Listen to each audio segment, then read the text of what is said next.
All right, well, we'll get started. I'll open it up. First of all, thank you all for being here. I appreciate you being here. I'll address why we're sitting in a circle here. When we talk about incidents that happen in the city, oftentimes we talk about an incident and a response to that incident and a counter response to that incident. And I just want to take a moment to say, I think we all as a community have experienced a great trauma. We are all feeling that. I think we all feel that literally physically in our bodies in different ways. What we all know is that trauma has physical impacts, it has mental impacts, it has psychological impacts. And as a community, we're experiencing a community-wide trauma. And everyone's going to respond to that trauma in different ways. Everyone's going to feel that in their bones in different ways. Everyone's going to want to express that in different ways. But I hope you all know Siobhan Campbell, who's my head of the Office of Violence Prevention.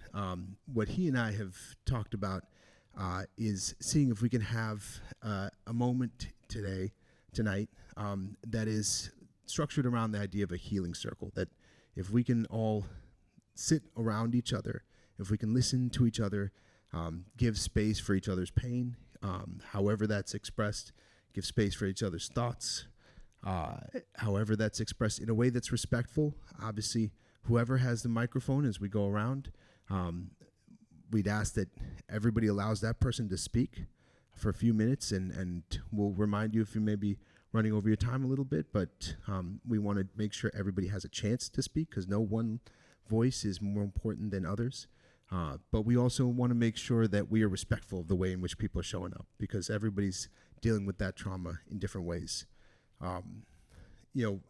As some of you know, on the Thursday after the shooting of Stephen Jones, Siobhan and I had scheduled this public safety forum. Before that incident happened, we'd been planning this for months to talk about our public safety infrastructure in the city, how many of our community violence-based intervention programs function, how they work alongside PD, and what was going right in this community when it came to crime prevention. And it became very clear that was a conversation that we couldn't really have. We'd thought about maybe shifting that conversation to a response, and we'd been working with some community leaders in the aftermath of that shooting to see if we could have discussions along with some of our community leaders. And then the day before that Thursday, we found that Mr. Jones was pronounced dead. And I think a number of our community leaders felt like there needed to be a little more time before we could have that conversation. And so we've been talking about how we can have that conversation in a way that gives voice to the pain that our community is feeling, gives voice to the hurt and the void, but also that gives voice to a hope of healing. And I think the way in which our politics are set up and the way in which political structures are set up aren't usually set up well to deal with trauma. I appreciate the hands. Everybody's going to have a chance to speak. No, we're going to... So what we're going to do is we're going to send the mic around, and everybody's going to get a chance to speak. And I just ask that we all be respectful of each other's voices.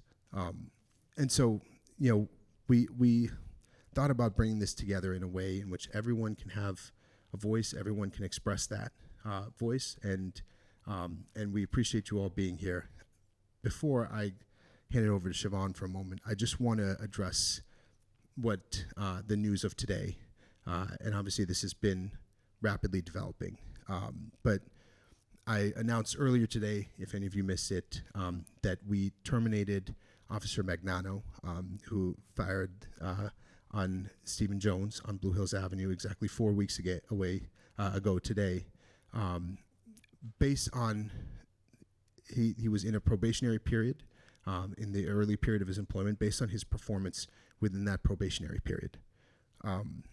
As those of you who have tracked incidents like this in the past know, there have been a number of incidents in which cities have gotten out to terminate police officers based on the disciplinary actions, then disciplinary procedures. And in the case of Randy Cox in New Haven, in the case of a number of high-profile shooters, high-profile use of force cases, those officers have been rehired. And it was very important to us that we got this right, that we go into the process, and that process for the internal investigation will continue. The announcement today doesn't prevent that process from continuing. We will continue to work with the State Inspector General and comply with anything they ask of us. We won't do anything to interfere with that process. And the determinations of that disciplinary case will continue to be borne out. The termination today was based on performance of this employee who was still in a probationary period. And the memo I sent alongside that termination said that after reviewing the body cam footage, after reviewing the publicly available social media clips, that I made a determination as mayor that the actions of Officer Magnano did not rise to the level of performance that we demand of police officers here in the city of Hartford, and for that reason, we are terminating him. Happy to answer other questions around that, but I just wanted to sort of explain that process and how we got to that conclusion, and how that resulted in that termination today. So I think you guys have heard enough from me. I'm going to pass it over to Siobhan, and then we're going to pass this mic around the circle, and anybody who is in the circle can have a few minutes to share, and I would ask for respect as we do that.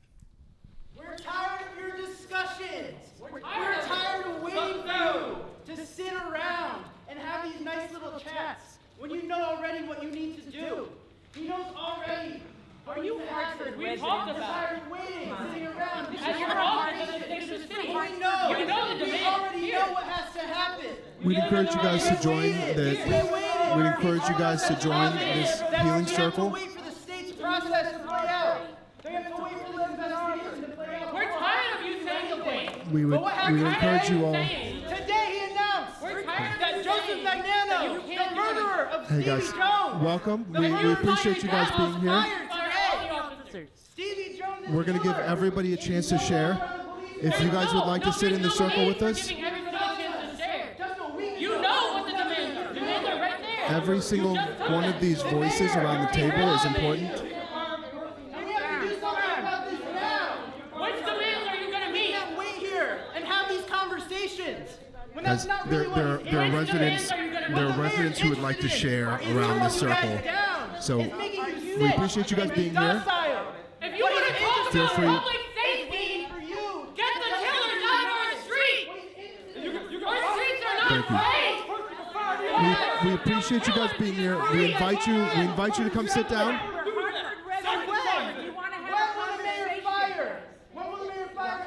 them out of our streets. We invite you guys to come sit down and have a conversation with us. We invite you guys to come sit down and have. We are sitting in a healing circle as a community, and we are invited you to come sit down and join us.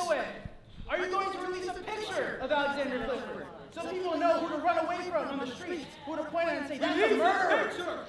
Release it. Are you going to fire in jail all 10 other pigs who forced themselves into Everett's home? Who shoved him and his family? No. Hartford Are you going to have someone in jail for assaulting his family? For escalating the situation from a benign mental health call. To be heard. All of these demands that we just said, which are you going to do? Listening to you. Which Excuse are you me. going to do? Excuse me. Hello? Excuse me. You're taking time away. If you You're guys taking can time away from please neighborhood sit residents who down wanna and be. heard.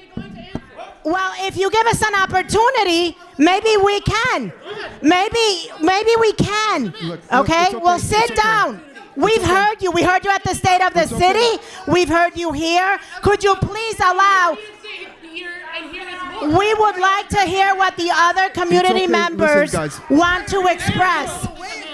We know what the demands are. We would like to hear from the other committee members. Could you please sit down? Okay? Could you please sit down? Can you please sit down?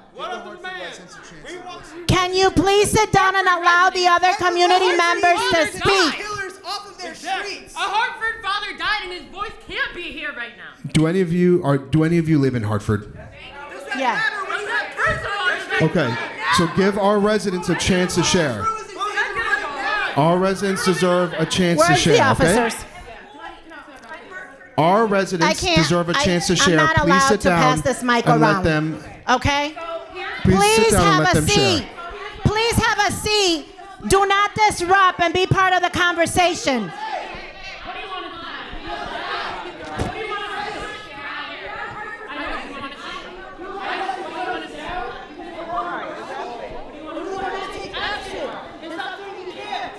Because we know that he can. It's very simple, right? It's very simple. Fire in jail.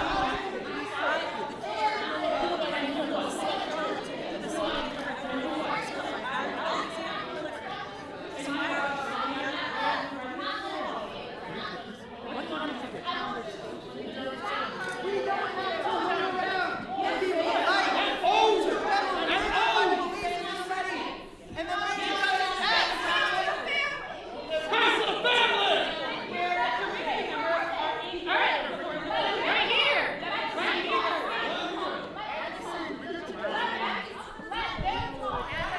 We appreciate your time. You're welcome to sit down. You're welcome to sit down and share like everybody else. But the Hartford residents deserve time to share. Hartford Walker deserves to be here today. His life matters. There will be no justice. He's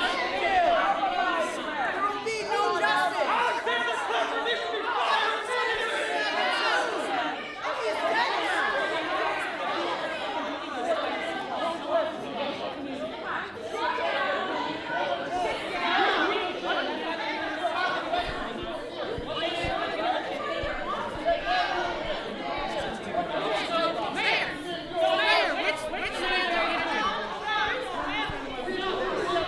We do this because if we don't, no one will listen.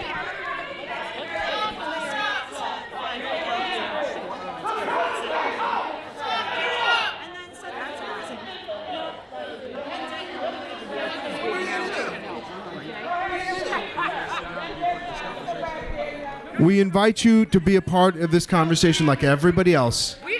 But Hartford residents deserve to be heard. I appreciate you coming into our city to make your voice heard. The Hartford residents deserve to be heard. Please, Are you going to answer us or are you going to keep talking? we are going to continue with our process, our healing circle, and we're going to continue to let Hartford residents share what they want to share.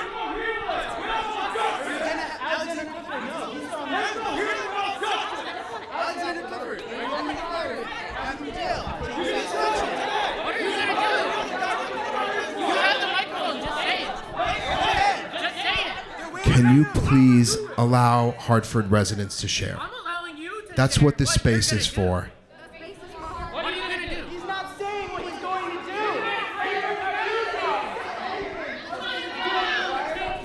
So the mayor just wanted to listen about what you want, and then he's gonna do nothing. Guys, could you please go back to the suburbs and let the Hartford residents share?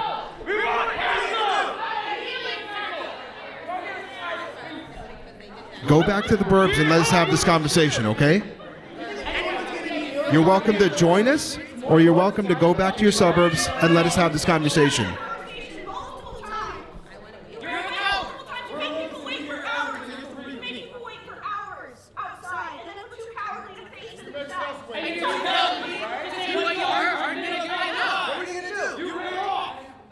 What you gonna do when they come for you? Bad boy, bad girl. What the fuck is funny about this? What is funny about this? Please do not yell at somebody who is a hero in this community and has been standing by multiple families who have experienced trauma. What are you gonna do? You can yell at me. If you wanna wait until this conversation's over and yell at me for the next hour, that's fine. Father died. And that officer killed him, by the way, a week before Stevie Jones. So you can fire that officer But not this one. This was a time in which we set aside for Hartford residents to be heard.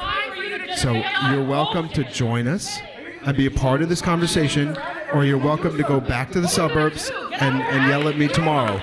But for now, can you please let Hartford residents share?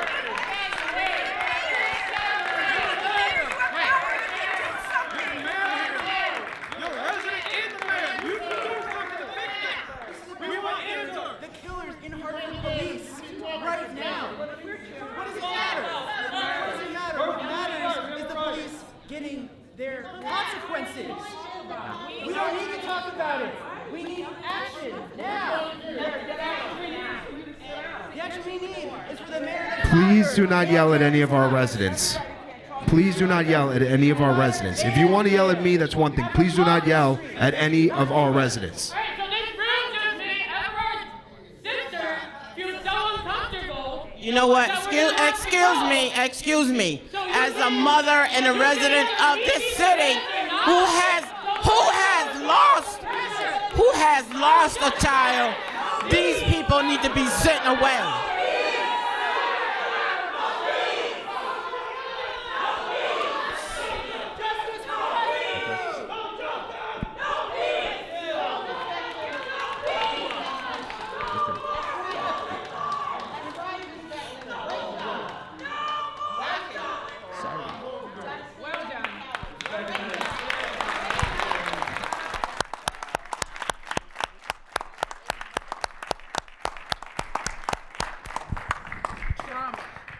Don't mess with Miss Beckman.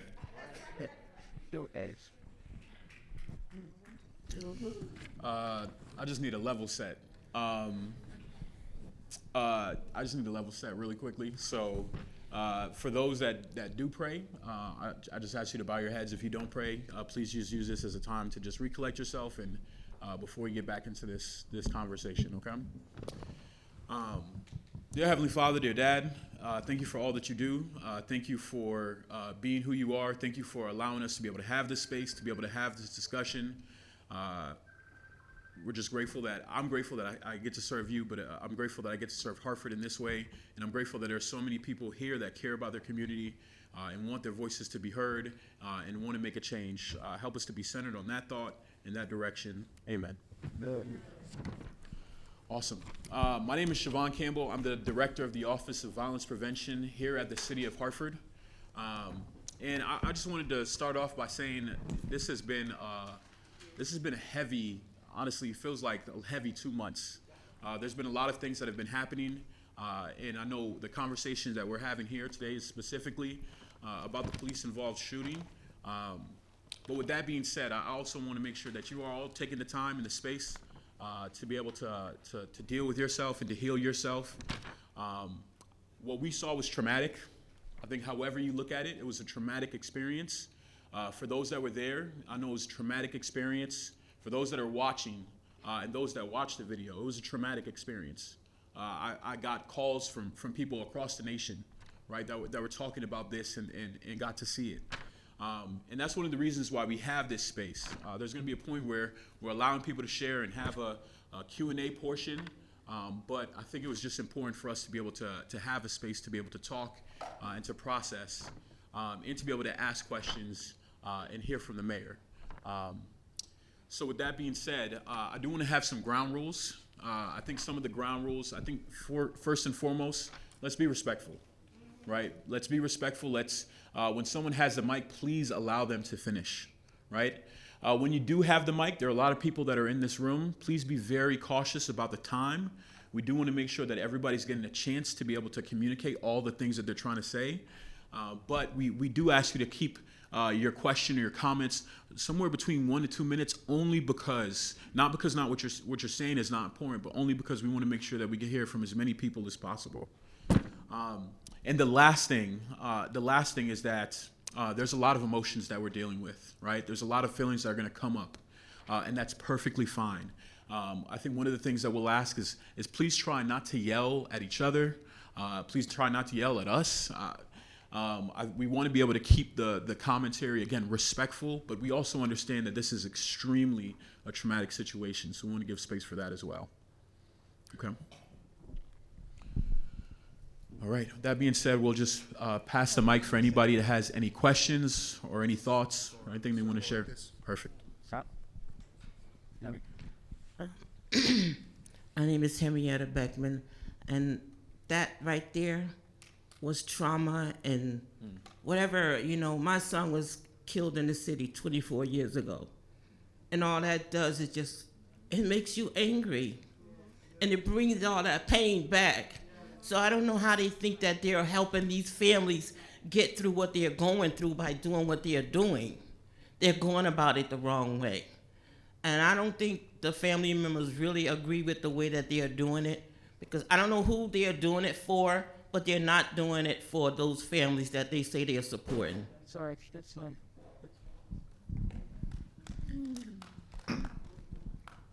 My name is Leonard Epps, president of Brother Carl Hodrick Institute for Violence Prevention. And my goal this evening is to, again, be a part of the community, to listen, to see how we can work on violence as a whole and the way that it affects all of us in a variety of different ways, and also to just show my support of the process. Hello, I'm Roz Mitchell. I keep hearing, and no offense, but I keep hearing about support for Mr. Jones's family. I just want to make sure that the same support is going to be also offered to Mr. Walker's family.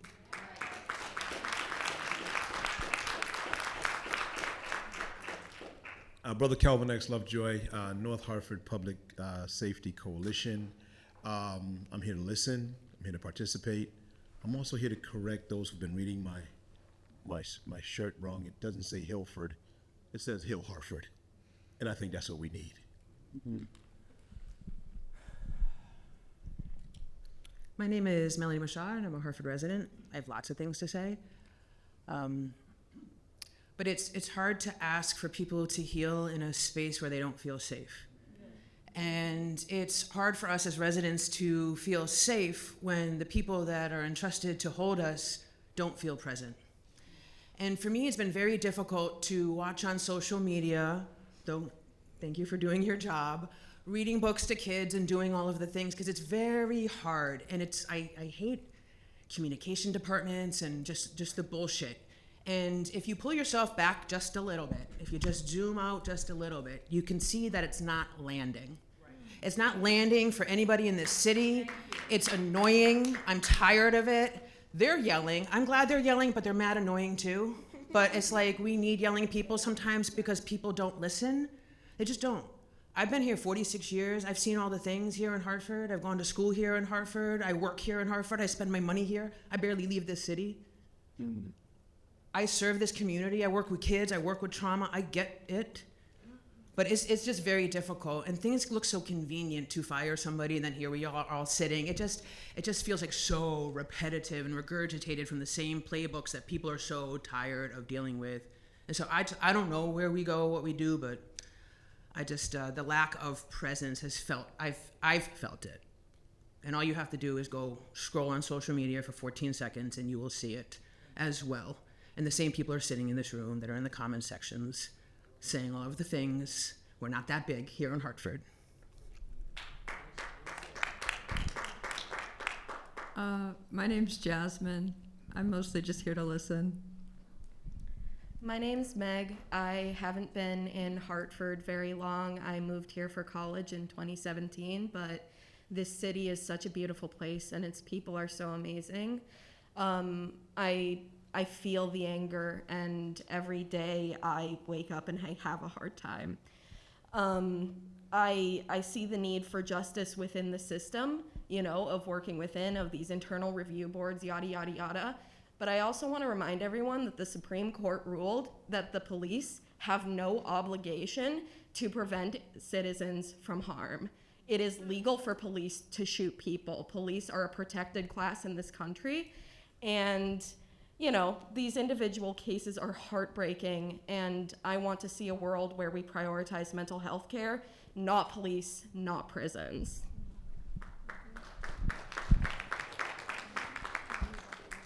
Yeah, absolutely.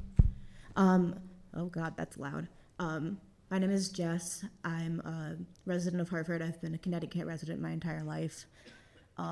It's bold to have a healing circle while 2 men have been shot for having mental health crises. It's bold. And I don't think it's landing, as you can see by the uproar and upheaval. And it's really bold to say that all of our voices matter equally when the money follows yours. The money follows yours, and you need to understand that your voice is more important than everyone's hears in a very specific way. And I hope you think about that very critically. Hello, everybody. My name is Sherry Frazier. And yes, we have 2 things going on. We have shootings, and please note, the majority of our police officers are what color? They treat the colors differently. We have to face that. That's a problem. If the person on the other end of that gun was a different color, do you really think that person would have been shot 9 times? Okay, now let's go look into another scenario. Let's look at a woman. She went to the hospital for a sprained wrist, and how the police handled, it. Police handle color differently also. You can experience a trauma where you got sexually assault, groped, clothes torn off, and you report it to the police. The police tells you, go work it out with the hospital. We're not gonna file a complaint. Woo! A woman sexually assaulted, clothes ripped off, groped from top to bottom, okay, drugged with and she's telling them, I don't want you because you are incompetent. Okay, what I'm saying to you is just close your eyes and think about that. How, yes, we're traumatized by how they treat us compared to how they treat another color. And so we have to focus on treating each other equally. Because just think, that man at the end of that gun, how he was treated, that woman reporting sexual assault and battery, and the cop acting as if he's a lawyer and won't take the complaint. We're saying, hold on, let me just say this one thing. It is important that we treat each other the same, regardless of the circumstances. So what I'm saying is very important that we learn to accept that is there. Love, yes, on both ends. All right. Good. Okay. Oh, you want? No, I'm just going to, you're a tough act to follow, Sherry. Okay, so I'm just going to grab the mic for a minute. Alyssa Peterson, Hartford resident. Mr. Mayor, thank you for finally having some kind of meeting.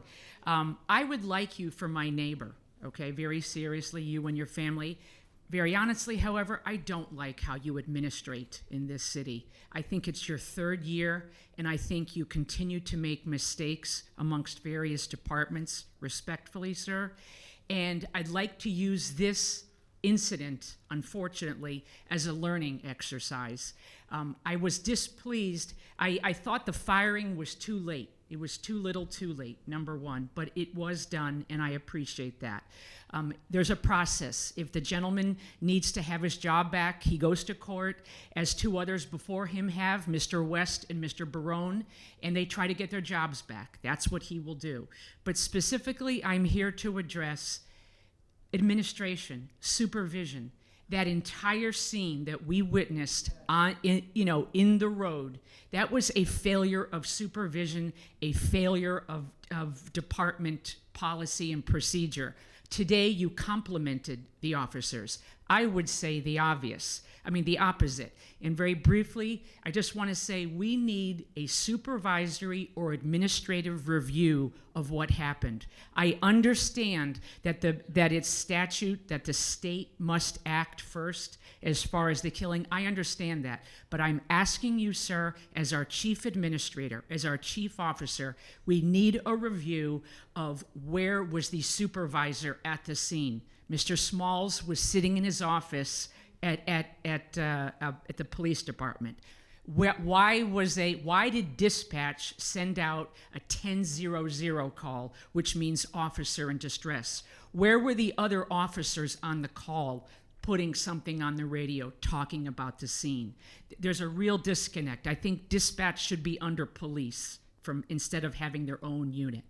The other things briefly that I just wanted to comment on, if everybody saw at the scene, where was the beanbag gun? Oh, the beanbag gun was in the trunk of one of those officers. Where were batons that could have just struck the man, not killed him, but knocked him off his balance or gotten his attention otherwise? Oh, the batons are in the trunk, okay? Where was a shield that could have been used, to walk up to the man with the knife like they do on all those emergency things we've seen, okay? Where was it? Oh, it was in the trunk of the police car, okay? Why didn't the taser work? Oh, the officer didn't know how to operate it, okay? Why did the other officers have to ask an officer, oh, do you have your taser? I didn't bring mine. Okay, I'm not making a joke. This is a serious breach of policy and procedure. I'm sure that when these officers are in the moment, they're forgetting, their education is, the adrenaline is flowing. I'm sorry for all of that, okay? But honestly, I could have picked up some snow, made a snowball, thrown it at the gentleman, unfortunately. Maybe he would have lost his balance or something. These things are not being done at the scene, as we all saw. It's a failure of supervision, a failure of policing, and we need a report about that failure. All these officers are very nice, I'm sure, but one of them had 15 years on emergency response. Oh my gosh, 15 years and this is how he's responding? This is just unacceptable. So I would just like to calm things down and let's administrate, let's supervise what happened here and why. And thank you so much for allowing me to go on. I appreciate it, really.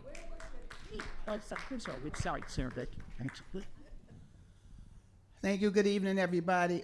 My name is Bridget Prince. I want to say I'm a Hartford native, not a Hartford resident, but I'm one of the ones who is from Hartford and came back. So I'm going to always speak about the place where I'm from, unlike a lot of people who leave. Mr. Mayor, I do want to thank you for what you did today, but what I want to do is comment on what the police union president did. And that was so reckless what he did, and it was so dangerous, and I think now is the time for us to support you, because we're really going to see what this police force is really about. And if they come for the head of the city, we really don't have any hope. Right. So there was, I don't know if anybody saw what this union president said. Yes. That was a problem. Yes. He said it's war. Yes. He said he's a war against the mayor. Yeah, so this we are now really gonna see, and you're gonna see what this police department is about, and maybe what's been going on around this country with other police. So I'm supporting you wholeheartedly. He said dark times are coming. He said dark times are coming, and that's ugly. Thank you. That's ugly. Yeah, that threat was ugly. Can we stand up now? Hello, everyone. My name is Shantae Brody. I chair the Hartford Board of Education, but I need to point out one important thing. My mom is a part of these lovely ladies. They say I'm a part of them too, Mothers United Against Violence. It's a wonderful, wonderful place to get healing from, but how you get there is not a good thing, right? My brother, and the reason why I'm so passionate about young people and education, because we know for some of our young people, it is their only chance, right? And many years ago, my brother was murdered. I know he was murdered in Hartford, but he was dumped in South Windsor. 2 weeks, we didn't know where he was. He was missing. Finally, they found him under a bridge near the Connecticut River. So he was extremely bright. All his teachers said that, but there was something else that was a little more attractive than school. So school, we have the opportunity to grasp our young people and love on them in a certain way, and we have to create certain environments that they want to be at school and not on the streets, because we're talking about 2 events that were traumatic. We all got traumatized from it, re-traumatized, but there's another sector of young people that we're losing, and it's scary. So my passion comes from losing and having to, I was only 12 years old, so imagine going to school, you don't know how to act. They really are not connected to your trauma. You're getting, the counselors and talking to you. So it's a multitude of things that our young people go through at school, and nobody knows how they're hurting, because I was that young person. It wasn't until 12th grade that one of my teachers connected me to my brother. Like, they didn't say, this young lady, they didn't pass it on to the high school. This young lady, brother was murdered. She's coming to school. She might need support. It's a total disconnect that I think we can get much better with, because I needed support at school. I didn't get it. I made it, but we have to really be very, very concerned about our young people. And I know Brother Carl Hardrick's Institute does great work, but it takes all of us in this room. It's a serious thing. We're losing them to something else they're more drawn to, and we got to do a better job at making a true village for them, because that is something that if we don't figure that out, we're figuring nothing else out. I'm very concerned about the young people in this city. Thank you, thank you, thank you. Very good. Deborah Davis, Mothers United Against Violence, and I am here because I want to represent all of the young people and people in general that have been taken in this city. If it's auto accidents, people that are dying by gun violence and stabbings across the board. But I know for a fact that this city is wrought with generational trauma. Trauma that's never been diagnosed. And if we don't call on our mental health specialists right now, I mean, really calling on them. This is not a one-off. It's not a two-off. This is an entire city, parts of the city. They've been traumatized, just as our board chair said. They've been traumatized over years, and it hasn't been addressed. So what do? Do we sit back and wait for another one? And yes, I applaud you, Mr. Mayor, for doing this today, this evening, because the timing couldn't have come any sooner. Our work has not been yet done. We are consistently working with families that need direct impact, direct care. They don't need to say, oh, you're okay, you're gonna be okay. No, they need a trauma advanced team coming out on a day-to-day basis, checking. People are walking through the city, walking. They look normal, but you know that that person has been traumatized. You know that person has not been diagnosed. And so what we have to do, we have to move just a little faster. And we have to come out of our seats, come out of our chairs, come out of our offices and do what we would do. And that is correct and direct engagement. Engagement is more than just sitting and saying, I want to do this. Engagement is being at the front line. Engagement is meeting them where they're at, because we've seen it, we know it. Over the past 22 years, we've seen it, and people are dying senselessly. Yes, there are some of us that are helping, but then there are some of us that are adding to it. And we have to stand up and be counted, because this is a generation. We're not gonna be here forever. It's known, it's a fact. Surely we're born, and surely we're gonna get out of here. But the thing that we can do now is not be what I say reactive, be proactive. If you can help in the situation, we need you to move your legs, move your mind, move your body. Don't come in being an interrupter. We've seen that. We've seen that. But we do know that you can be more proactive. Healing is important. Some people will be healing for the rest of their lives. The rest of their lives, because it's there and it never goes away. But if we can come together as a community, no matter what color, no matter what gender, because it's a community thing. You have seen it happen across the country. You've seen it in other urban cities. You're going to see it now. Now is the time for us to stand up and do our job. Don't wait for something else to happen. Do our job, because we can be supporters. There's some great folks in the police department. I got to say that now. I don't want to not give them any props, because we've seen it. We've seen some of our cases being resolved. We've seen a lot of cases being resolved where people have been murdered and taken. And the families are excited about that, because that person is no longer on the street. So I want to make sure that we know in every situation, as we try to encourage even some of our folks that are living in Hartford to become police officers. They won't allow. Diversity is important. So if you hear it, don't stop. Say, I want to try it. I want to see if I can go through the process. And we can encourage other people as well. But our job is just beginning. Keep working at being on a unity level. We're not trying to compete with anybody. We're about collaboration. We're about moving forward as a team. But you would let anyone specifically be able to get in front of you, that's going to be on you. Don't let another damaging time do something to you, because it'll traumatize you for the rest of your life. If you could have saved a person, try to save a person. I heard that sister was there, Ms. and Davis. she kept saying, not kill him, don't kill him. And I heard that, and I had to say to myself, I know what it is to be a sister. I know what it is to be a mama. Thank you so much. Thank you. And we're gonna have actually 2 mics going now, so just to make sure we get this side going as well. I can speak now. Do something. One quick question. We have actual mental health or crisis responders like getting the space up right now. Then they would be great. And was that part of the, are you just here because you're here, or are you contracted? No, they asked me to come, but no. I am not here for another program. I'm here as a Hartford resident. Okay. I'm wondering, because we talked about calling in the health providers, and I think it was keep it being space.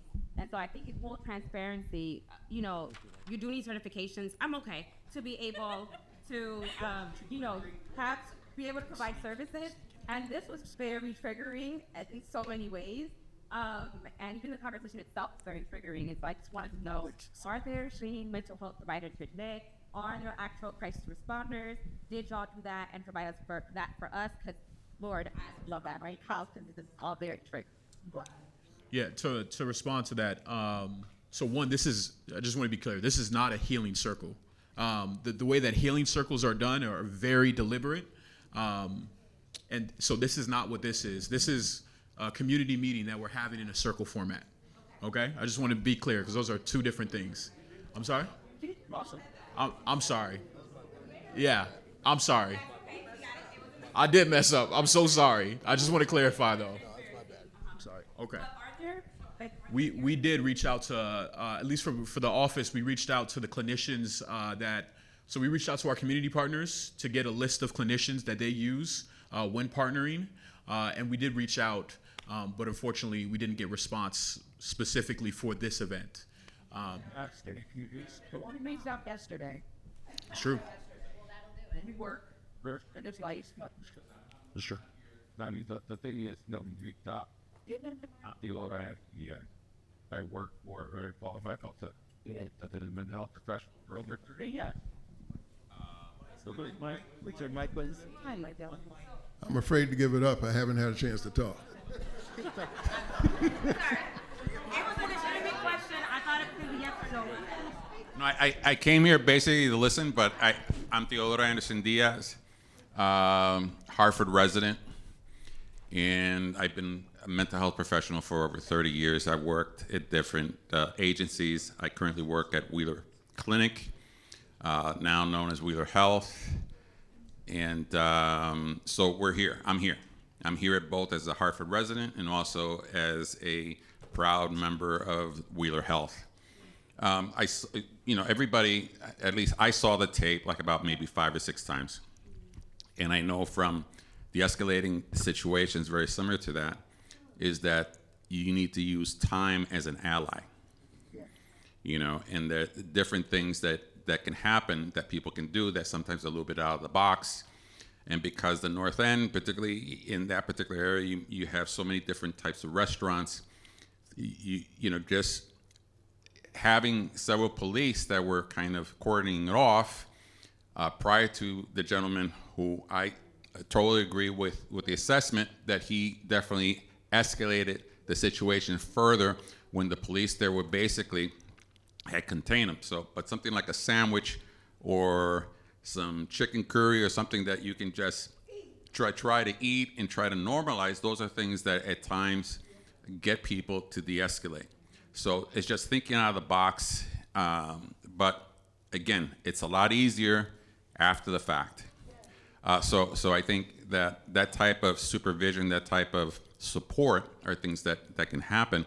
The other thing is, as a Hartford resident, I think it took a lot of courage on your part to not immediately respond, but to take in as much input as possible. And what you did today, I thought was very brave on your part, understanding the politics in all this. And when we look at nationally what's happening with police forces, and given the politics that kind of permeating with the sense of xenophobia and other types of ills that blames other people, that you're well aware of how this can have an impact within the police force. So I thought that what you did was very brave. It took a lot of courage, and it might have cost you politically, but I think that what you did is something that really took courage.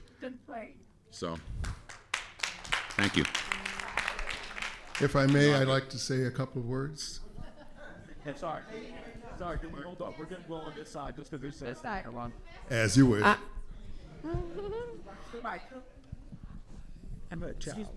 Okay, I'm gonna be quick. I want to sit because I would like to face you and see you. Okay, so it is no secret I am not a fan of yours. I do not. I have been deeply unhappy. I feel like you have not listened to Hartford residents. And for clarity, I've been a Hartford resident for over 15 years. My daughter graduated from Hartford Public Schools. She graduated with the Hartford Palmer Scholarship. I have also worked in Hartford Public Schools for over 7 years before I was part of the first round of layoffs. So I'm not new to this. Now, I like to put that out there.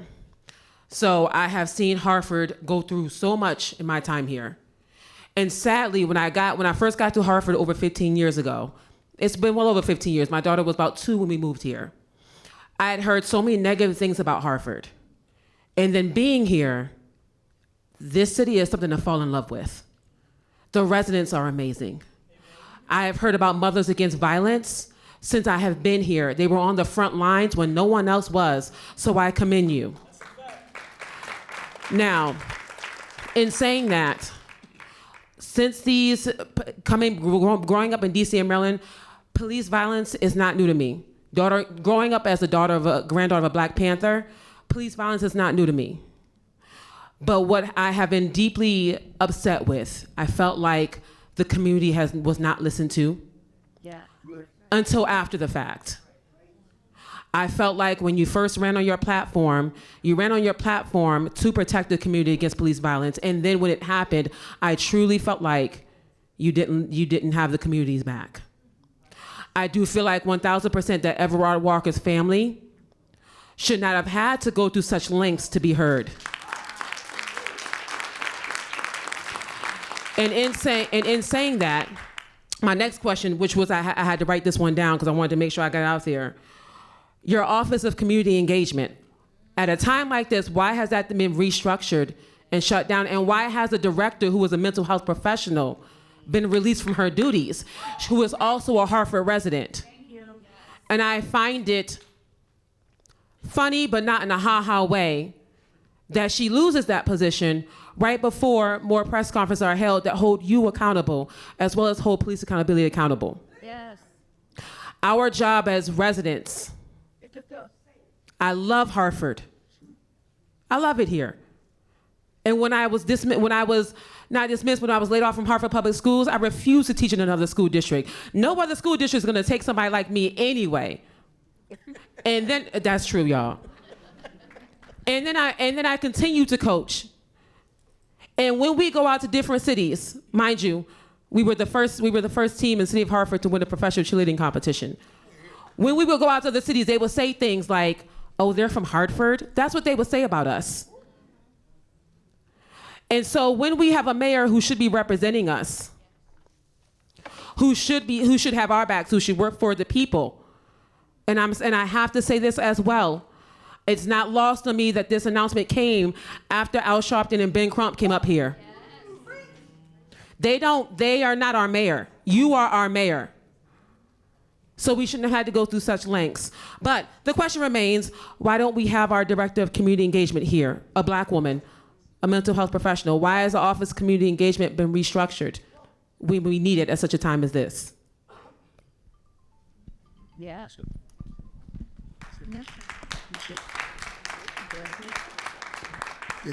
First of all, thank you for sharing. I don't know if we met before, but it's nice to meet you. And I appreciate your passion for the city and your love for the city. It means a lot. Let me say, I'll go backwards. First of all, the decision that was made today took well over a week of planning and kind of, frankly, all 4 weeks of exploring our legal options as a city. I was committed to not engaging in a disciplinary action prior to the Inspector General's report, because whatever anybody might think about the fitness of this officer to be on the streets of Hartford, if we had engaged in a disciplinary action ahead of the Inspector General's report, that individual would have absolutely sued, would have absolutely had their job back, and would have been serving as a police officer probably for decades more. And so we spent several weeks to look at our options. I think it was clear to me, and I was open about this from the beginning. I was really disturbed by what I saw in the video, and we were looking at various options that we might have as a city to respond. And because he was on probationary employment until today was his final day of probationary employment, I made the decision to terminate him based on his performance in that case. And so it is not a disciplinary case, as a disciplinary decision as has been called for. That there's still time for that, and there's still a process for that.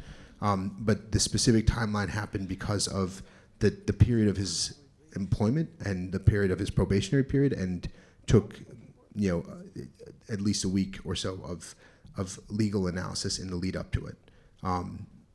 So the timing has nothing to do with outside events or outside pressure.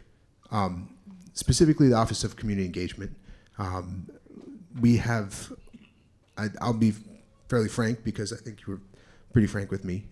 We have, in my entire time as mayor of the city, and I consider this one of my personal failings, we have, I think, never had a community engagement office that the majority of residents have told me that they feel like hears them, shows up where they are, shows up for them, and is in the places where I think a mayor's community engagement office should be. In addition to that, a number of years back, we made a decision to consolidate 311 within community engagement, and I think that hasn't worked well for our city. And so we made a decision to split 311 back out, to send it to DPW. I mean, I know we're getting off topic, but you asked a very specific question. I want to give you a full answer. I've heard from so many residents who've put in 311 complaints and just never heard from them again, who've gotten no response, who've gotten no feedback.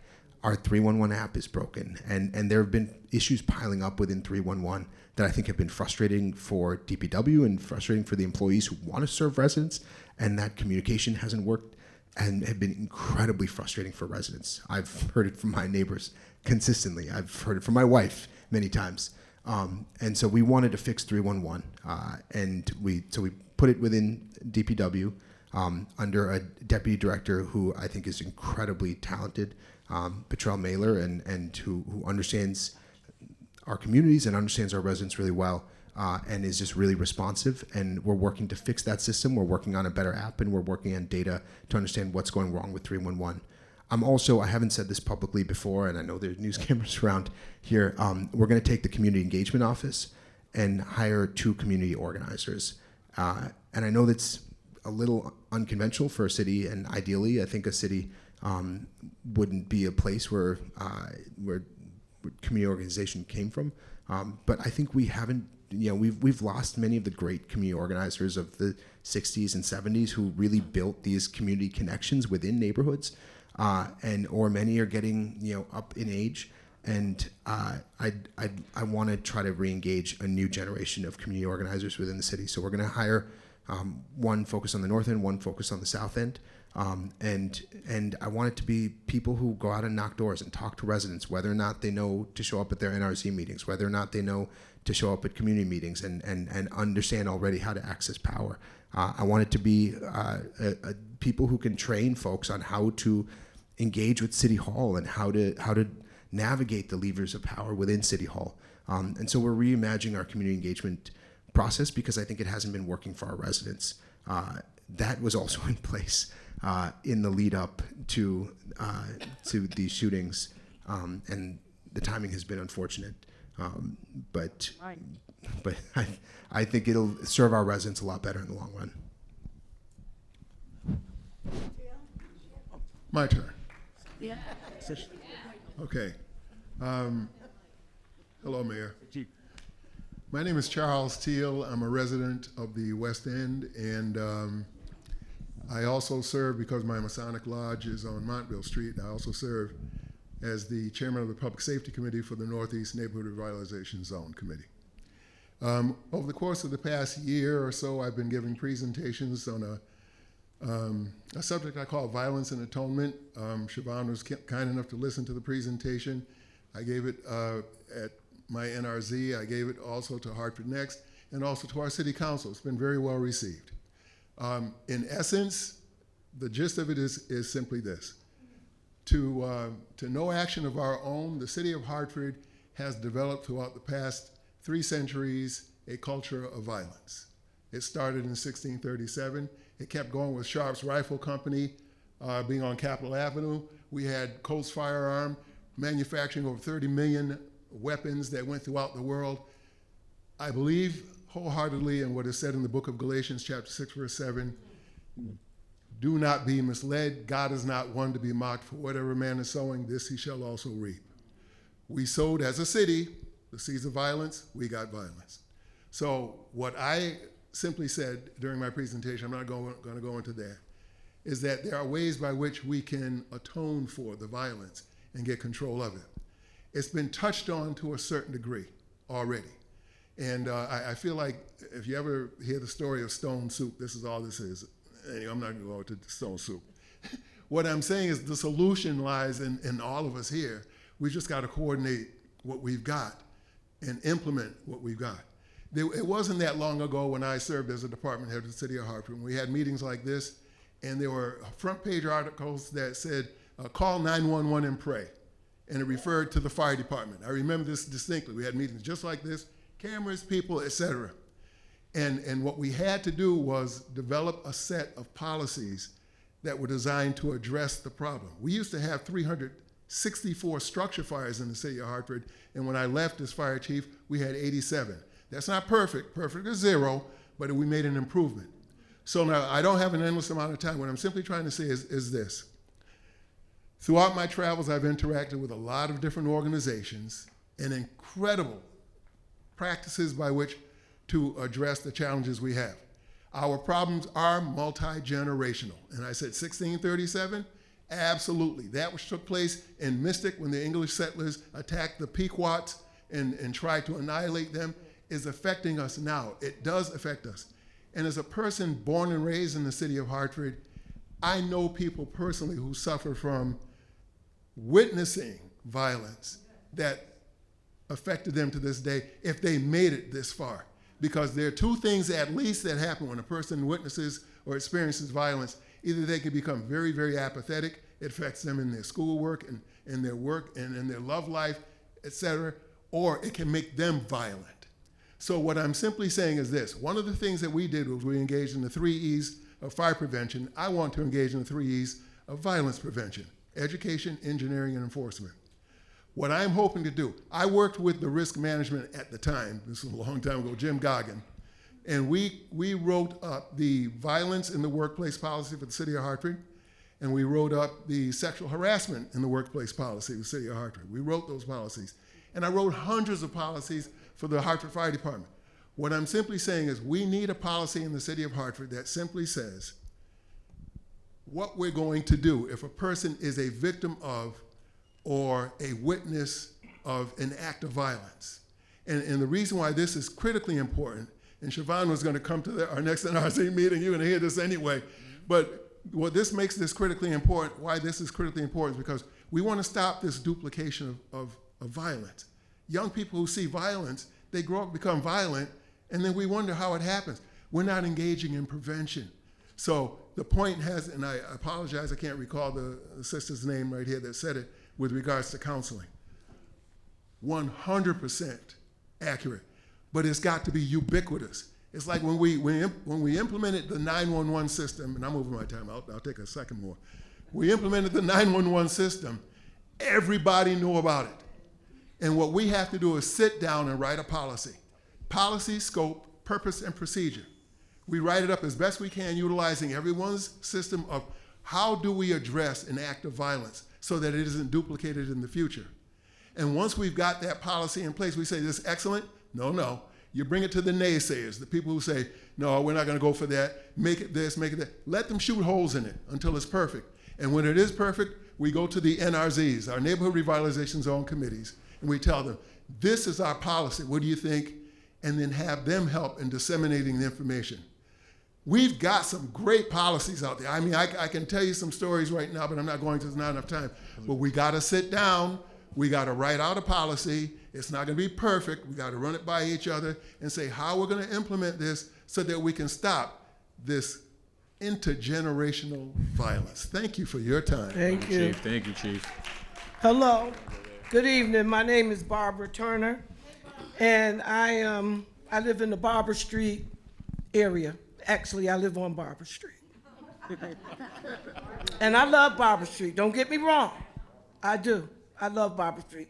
I'm not ashamed to say it. Amen. Not at all. Barber Street. I'm born and raised in Hartford, 71 years. That's right. I, just like Miss Bettman, I felt her. Yes. I felt what she was feeling. I lost my only son to gun violence, and he was at work. Wow.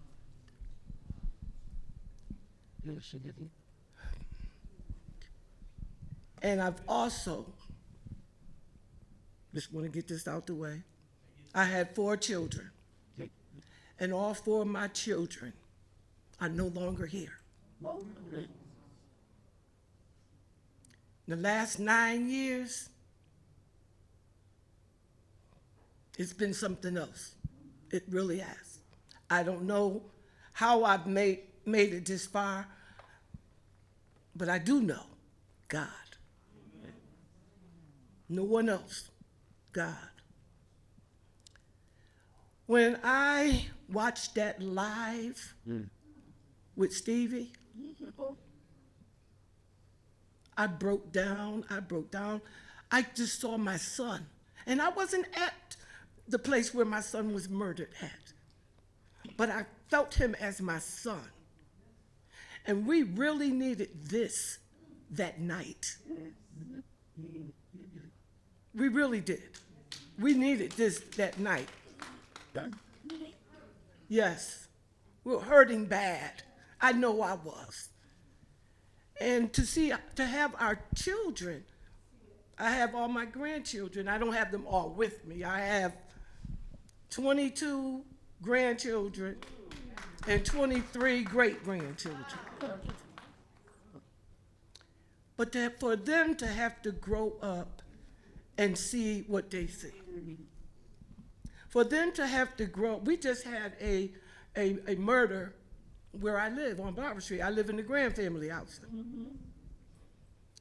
And I remember the young man, the white boy that got killed downtown on, I think it was a Sunday. And the young man got killed in my area. You didn't hear about him. Okay. And I was mad as hell. I was too. I really was. Because my children knew, my grandchildren knew this young man. I don't know why he got killed. For me, there's no reason for anyone to kill anybody. So I thought And a part of me, I'm like the young lady right there. You were not my choice at all.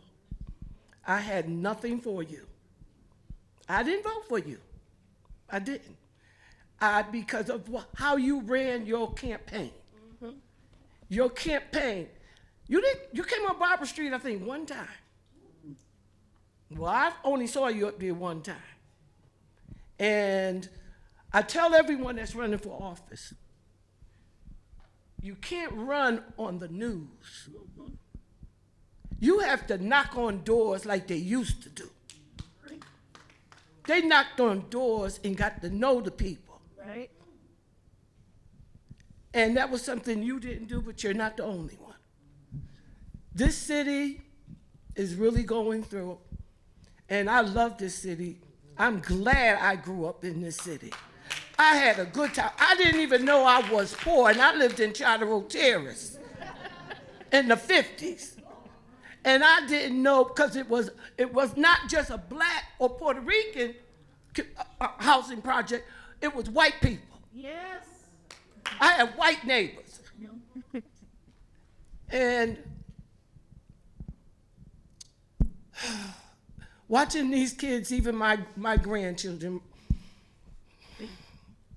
social media is a mess. But had I not had social media, had I not had Facebook, and I did not have Facebook Live, I really wouldn't have known what happened to Stevie, because I saw it for myself firsthand. And what I also want to say, that was the first time that I seen a police body cam that showed it clearly. That's true. The gentleman on Capitol Avenue, I really couldn't see what they said he was doing, because it was fuzzy. And the reason why, there was somebody doing that video live. They had no other choice but put them body cams and have them straight. That was the first time I ever seen a clear picture where you could clearly see what was taking place.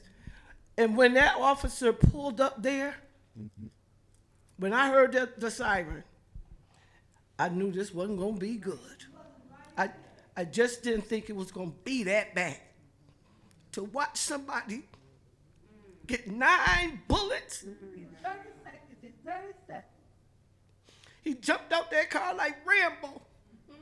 It was like the other police officers weren't even there. We have to take control. We got to fix this police department. We got to fix Hartford. We got to fix our kids. They're dying. I have not seen so much death. There's so much death. It's too much.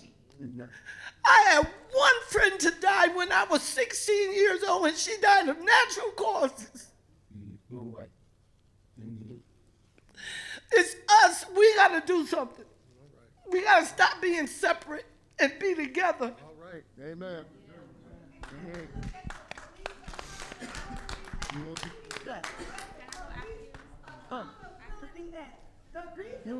I'm sorry,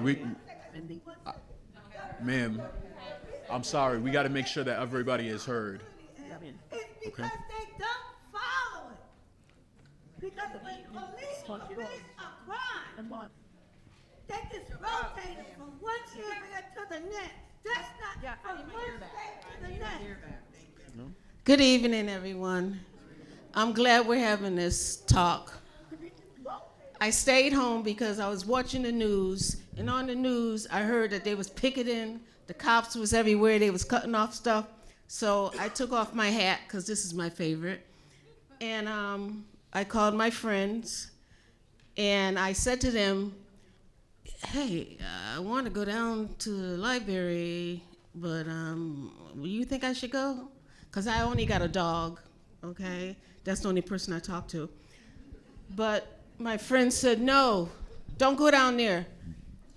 But I'm that type of person that want to go down there. My name is Deborah Green Boyd, and I'm from Hartford, born and raising here. Love Stowe Village, love Barbara Street, love the city of Hartford, went to school in California, came back, and here I is, okay? One thing I do want to say, I'm getting off the subject because I don't know any mental health because I don't have any children or anything like that, and I haven't dealt with mental health in my family, okay? I'm very sorry about mental health, but I want to tell you that I didn't vote for you, okay? Because you came, I didn't even know nothing about you, okay? I stuck with my people, okay? But I'm very sorry to say this to you, that what they said about you tonight on the news was terrible. It was disrespectful. That police officer was rude, ugly, and it's not nice. We have all these, we gotta have love in this city. We gotta get together here, because white people, I'm sorry, I love all y'all. I love white, black, I love German, whatever y'all is, okay? But I'm just saying, when I say white people, I mean, it seems to be the problem. And it ain't no problem for me, because I love white. I love everybody. So I don't have no problem. But we gotta get together, because you don't know our city like we know our city, that we were born and raised here. You gotta get people that know, that was born and raised and did things here. You know what I'm saying? But, like I said, that was disrespectful tonight, and I didn't like it. Because all the commercials on TV you see, love, we need love, we do need love, we need feeling. We need to feel one another, not just love, we need to just feel one another. When somebody talks to you, you need to know what they're saying and understand what they're saying.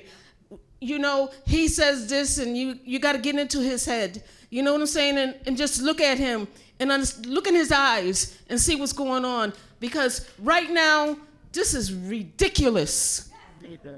The police officers, they're supposed to protect us. And they're talking about it's gonna be a bad time for Hartford. How dare them? How dare them say that to us? How dare them? No. Yes, the union president. How dare them? So where is he going to take them? They're going to follow him because they want to be, respected and heard. And he's the one that can respect and hear them. But it wasn't nice. And I felt it. Even though I didn't vote for you, but I felt it, okay? I just want you to do better, okay? I love all of you. White, black, whatever.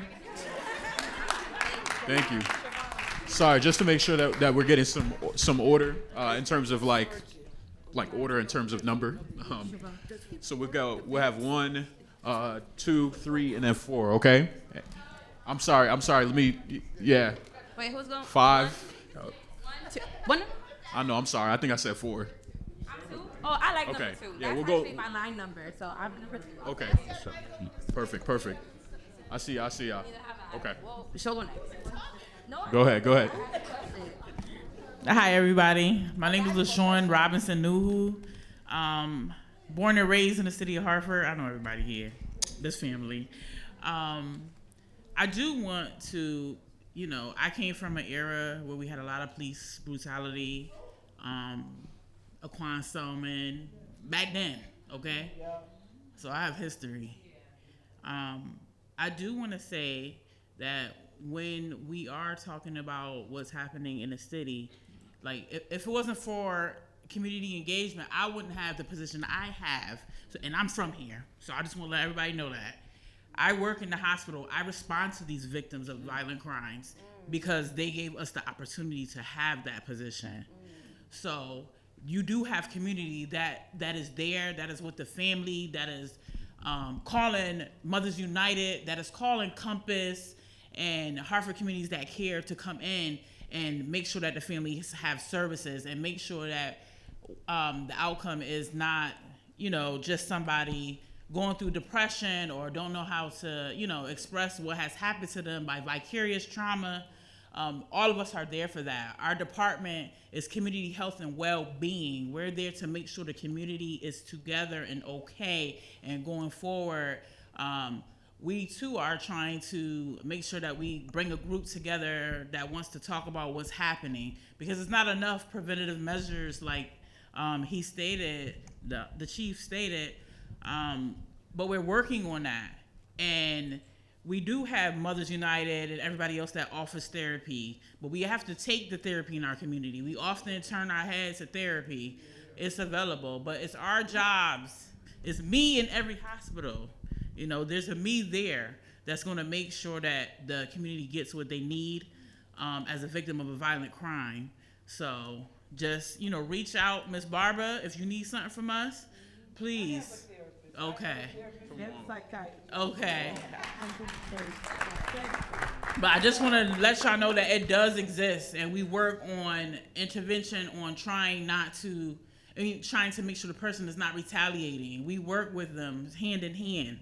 So it exists, and I'm here as a community member, not a worker for the hospital. Thank you.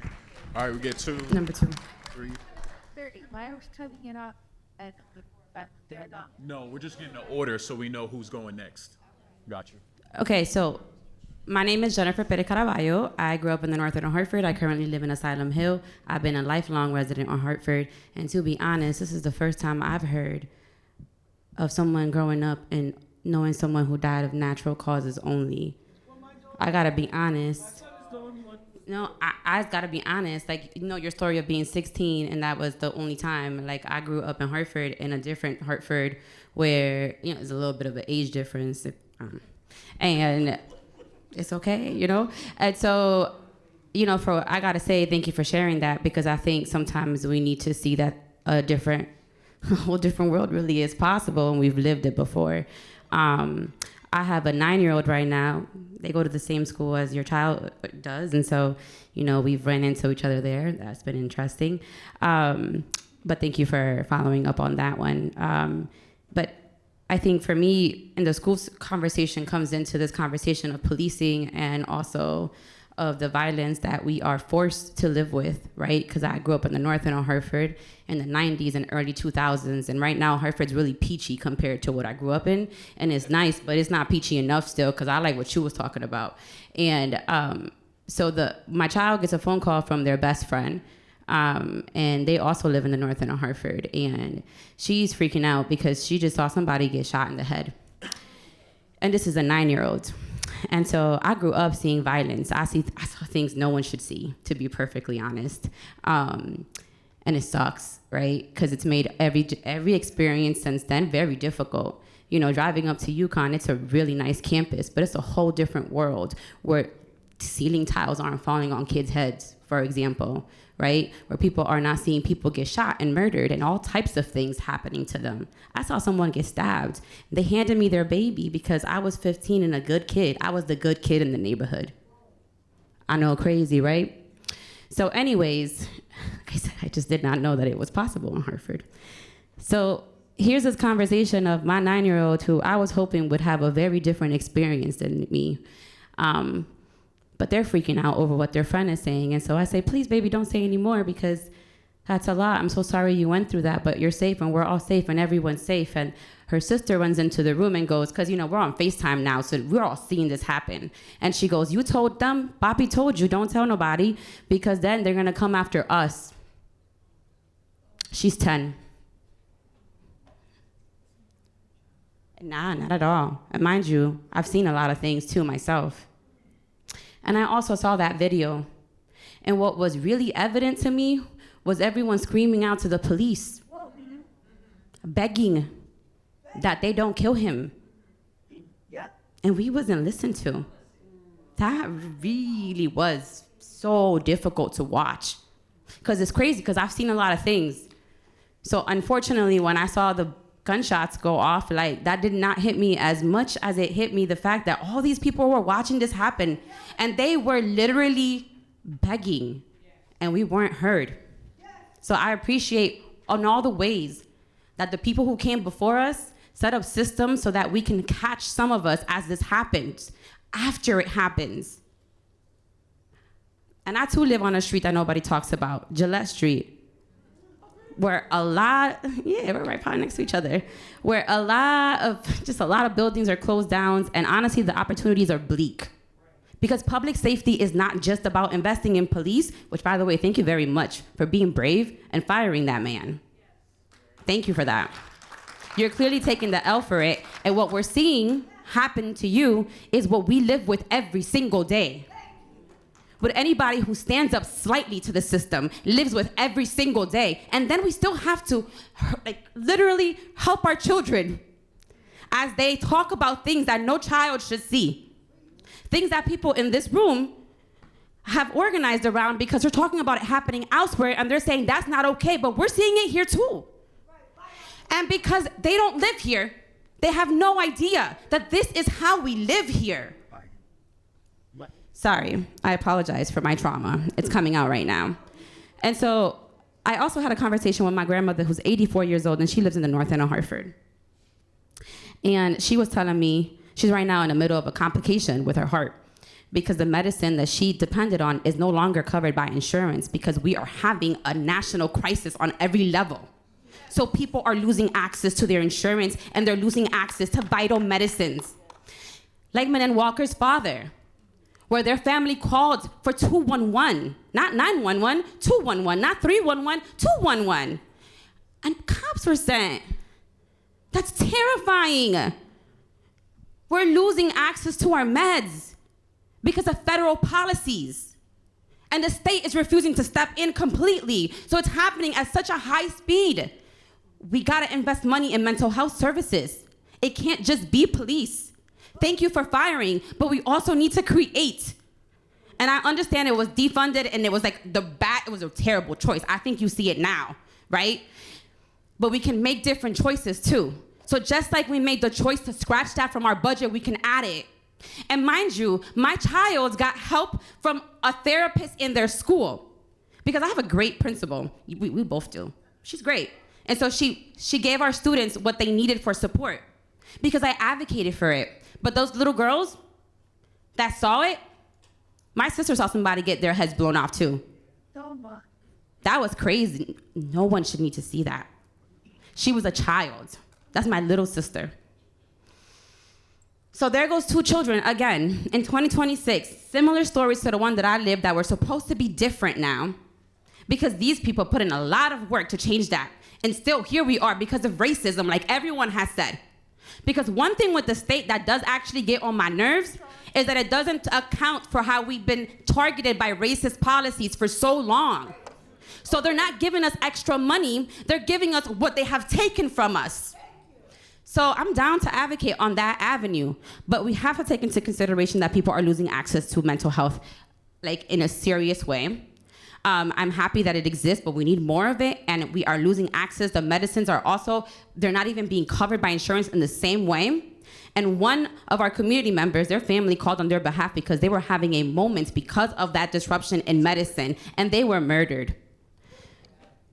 And children are going to school. Those two little girls, they went to school and nobody checked up on them. And so they had to sit in school, get good grades, and do the right thing for the rest of the day. And no one checked up on them, to your point. I know I went over my time, but it was a lot of different pieces to the story because we're talking about public safety, right? And our feelings do matter, but also at the same time, this is a policy decision. So thank you. Thank you. Could I'm gonna make an thank you for sharing that. And I appreciate that story, and you're right. No 9 or 10-year-old should ever have to experience that.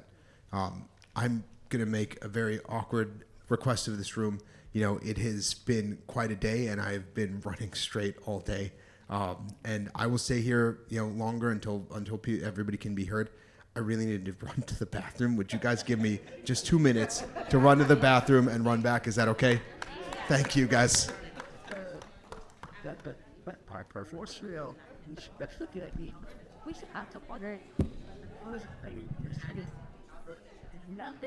All right, y'all. We're gonna get started again. Good evening. My name is Judy Shaw.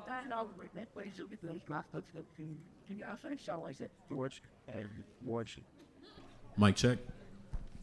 Hey, good evening. My name is Judy Shaw. I came from Atlanta, Georgia originally. Lived briefly in Windsor and went back to Atlanta. I spent most of my life in this city on about 15, 20 different streets. My first apartment was Edgewood Street in Hartford. I was an activist in the North End Community Action Project. I don't know if anybody's old enough to remember that activist group. This was in 1963, and we were in the streets of Hartford everywhere. It was kind of the prelude to the Black Panther Party. We were organizing rent strikes, working with youth in the most wonderful ways, and on and on and on. So, my heart, I'm just so glad I don't live here anymore because there are no accessible apartments in downtown, in the Hartford area. Almost zero. So now I live in Berlin. But I'm here all the time. I'm a very active member in Camora's Cultural Corner on Sterling Street in Hartford. I'm an activist. I worked in mental health and substance use. I'm a person who at one point lived in Hartford, and I was in a very despondent place. I just found my daughter that the state took away from me, my black child, because you weren't allowed to keep back black babies if you didn't have a father in those times. So I found my daughter when she was 16. And when I found her, things went just off the charts. It was just a very, I don't even know how to describe it. Heartbreaking, gut-wrenching, irreparable. It was an irreparable time. I was living on, Kenyon Street at that point. I tried to take my own life. And I'm saying that out loud because Everard Walker and Stevie, I don't know if Everard was suicidal. I don't know that Stevie was suicidal. But that's what everybody just loves to think or say, particularly about Stevie. It's an assumption. However, if you read the reports, Stevie was at home cutting himself. A person who self-harms generally is not a person who is going to kill themselves. Stevie, okay, he's described as a person walking up and down the streets and people know him and he's quiet and the shopkeepers know him, right?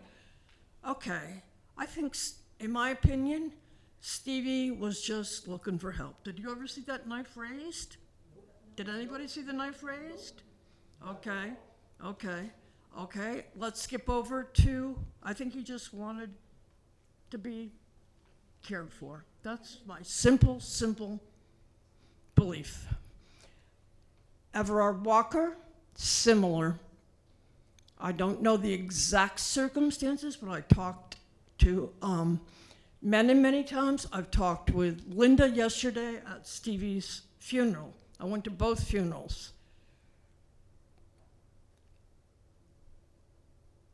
What Linda told me, Everard's wife, that Menon attempted, not Menon, I'm sorry, the younger sister who was 22, attempted to keep the officers out of the apartment because she kept saying, we don't want officers. And who does? There should not be officers except for maybe the absolute most extreme circumstances of a mental health call. There should not be officers. Anyone who has had mental health issues is by nature afraid of authority because of the very authoritarian way that our mental health system treats individuals. They put them in situations, hospitals, they're therefore always under strict confinement and being told what to do and blah, blah, blah. And anyone with a trauma history will be terrified of authority, particularly a black man or woman or person in their own home. And then, okay, so my understanding is that they left. Is that true? They left and then the officers left. And they came back and there were 11 officers in their home. Everard was in the kitchen cooking chicken for his 2 daughters who lived in their own apartments, or 2 family members, one being his daughter.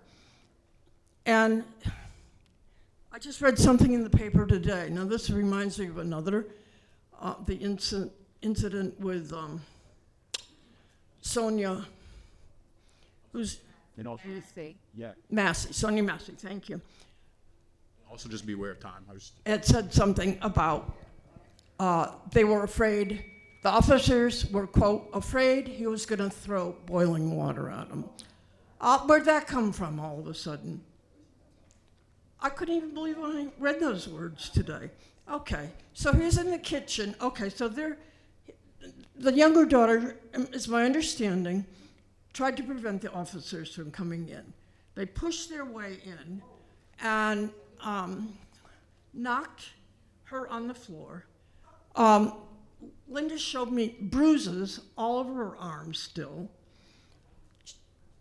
According to Linda, they handcuffed Linda, Everard's wife, and the children, the young adult children. They handcuffed them, and then they shot, either before, I don't know if it was before or after, they murdered Everard in his own apartment. A man who needed help, a man who's crying, I'm in pain, I'm hurting, folks, I'm hurting here. Can you help me? I'm hurting. And what happens? What happens? How does this even happen? Why are those men in caskets? At the funeral, was anybody here at the funeral for Everard?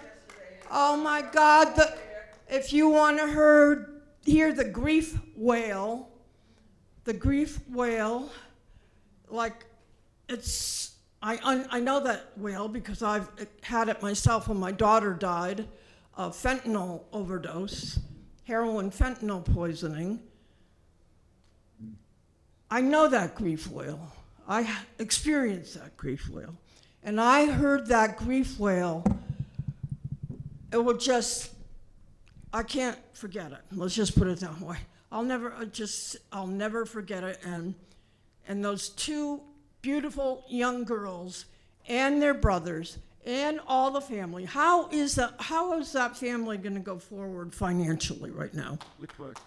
How is Linda, how they're going to, and they're not even able to live, they don't want to live in their apartment, I don't believe anymore, but they're not living, they can't live there. It's locked up, they can't.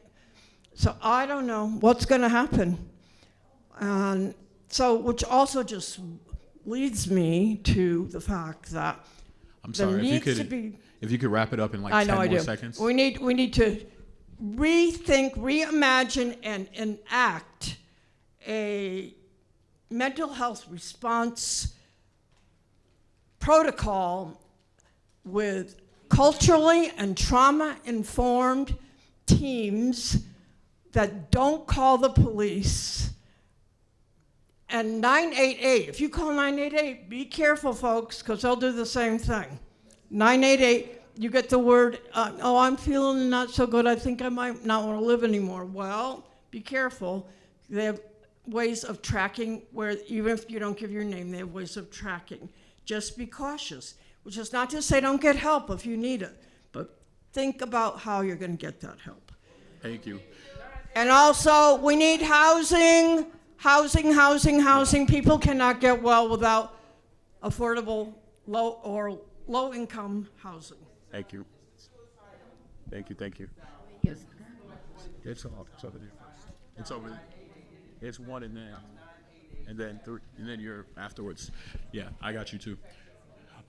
Mayor, there was one question about if the president of the police union is a patrolling officer. They just wanted a quick answer. He said sorry. Yeah, I believe he is.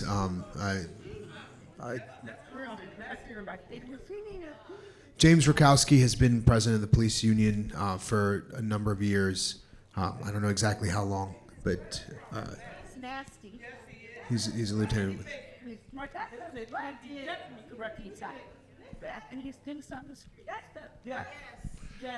And I'm sorry, y'all. For time's sake, I just want to make sure we go over to the next person. Go ahead. I'll try to keep this really brief. I'm sorry. Can I? Thank you. I'm third generation Hartford. I'm now raising my daughter here in Hartford. I just want to touch on a couple of things. One, the police union. I did not tap into the news today, but hearing that is very concerning.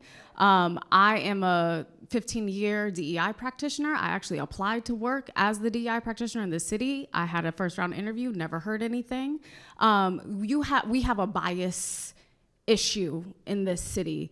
Police officers, particularly white police officers coming from outside of the city, need to go through intensive bias education to uproot and uncover their anti-blackness, their white supremacy, the things that they think, the narratives that they have been taught about the city and about the people in this city. Without going through a comprehensive training, passing some sort of assessment, they should not be patrolling our streets.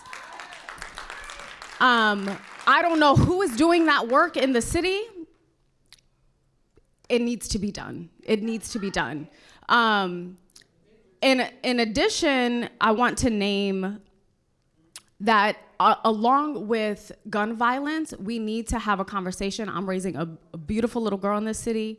We need to talk about the trafficking that is happening in this city.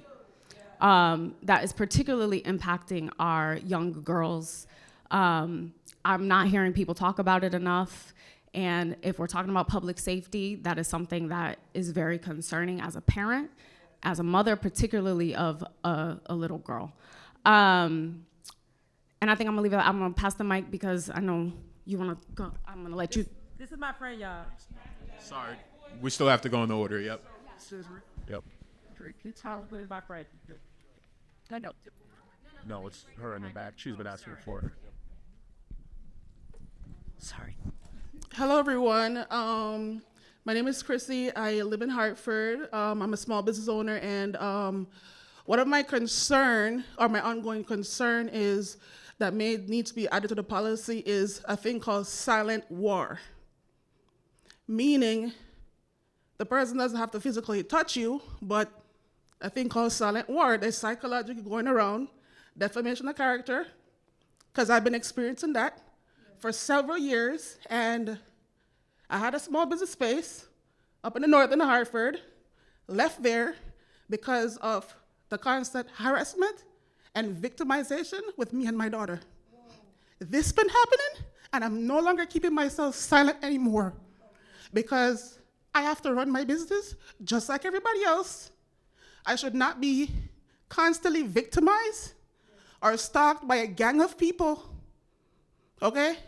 I'm just sick and tired of it, and it's a part of crime and violence. It doesn't have to be someone that's physically touching you, but the victimization, the stalking, like I shouldn't run my business. I'm tired of it. And the place that I left, I'm not scared to say, it's 10 Love Lane, the Swift Factory. 10 Love Lane, the Swift Factory. I'm not scared to say it anymore. I'm tired, sick and tired of it. To even, let me tell you something, and I'm talking on behalf of other entrepreneurs, because remember, other people are trying to run their business as well. The redlining that goes into even trying to have a space in there, me, June of 2023, the amount of work I had to put in to get in there, how much I can afford, when the Swift Factory should have been made for low-income entrepreneurs. And they make it difficult for people in the community to even use the space. When I was there, my daughter could tell you the stories of what I went through there. You understand me? The stuff that I went through there left a lot of invisible scars for me and my child. And let me tell you something, the management that's there, they don't do nothing about it but pick sides. I'm talking from Patrick McKenna down to Brenda Watson that's even there. And the janitorial staff and some of the tenants over there, some that left and some that's still there. I get to be victimized because of me running my own business. And I have receipts too. And I have documentation. I think for you guys to continue to fund the Swift Factory, you guys need to stop because they're not doing anything for the community. I think if you guys are gonna have the Swift Factory, places like the Swift Factory, saying they're gonna help small business, they're not really helping nobody, okay? And I'm sure there are other entrepreneurs that could say the same thing over and over. It's not just me. If this place was funded, and remember, you guys must remember that they have a community contract that they have to abide by, which they're not abiding by. Now, let me get to understand this now. They said they're going to help small business, but they're not really trying to do it. The redlining about who they want and who they don't want up in there, people that don't even have a lease be squatting there. Understand? I was told that I was the aggressor by Brenda Watson, that I'm the troublemaker. I'm like, wait, hold on a second. No, they listen to stories about whatever, who they want and who they don't want there. My daughter could tell you the stories of what I went through there. I'm tired of keeping my silence, but situations like these is a part of the violence and stuff like that, because these are invisible wars that you can't physically see because nobody's not shooting, nobody's not touching, but they do things to aggravate things. When I was there, they told me that I was a troublemaker. I was the aggressor. That's what Brenda Watson told me. And I'm like, wait, hold on a second. So because the other tenant did not want to move her stuff out the way, she want to take over the whole dishwasher? Some stuff that I've seen there, I would not want to repeat it because it's disgusting. But that tenant is no longer there. But what I saw him do in the dishwashing room is very unsanitary, out of order. But I'm just saying to say this, there's a thing called silent war. Meaning, again, they don't have to touch you. They don't have to throw something at you, but they're doing stuff psychologically. And I've been victimized for a very long time. I mean, 7 years, going on 10 years. And it's like the person keeps adding people on it, and I'm tired of it. Someone told me, oh, you should make a police report, but they're gonna ask for time, date, or did the person touch you? I don't think the policy needs to include if someone touched you. But if they're doing silent war, having a grudge against you, envy, that's just equal to someone slapping you in the face. That's all I have to say. Thank you. Thank you. Thank you. Thank you for sharing. And if you haven't had yet, she makes amazing juices. Just one point, just to clarify, the city of Hartford doesn't fund the Swift Factory at all. I don't know if, previous years there was any city dollars that went into development. I'm not sure. But the city of Hartford doesn't fund the Swift Factory at all. It's a group called Community Solutions. It's a nonprofit that runs the Swift Factory.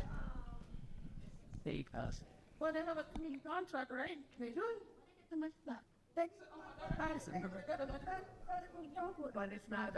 I would have to look into it, but they don't get any money from the city of Hartford. Okay. Hi, my name is Lori Reynolds.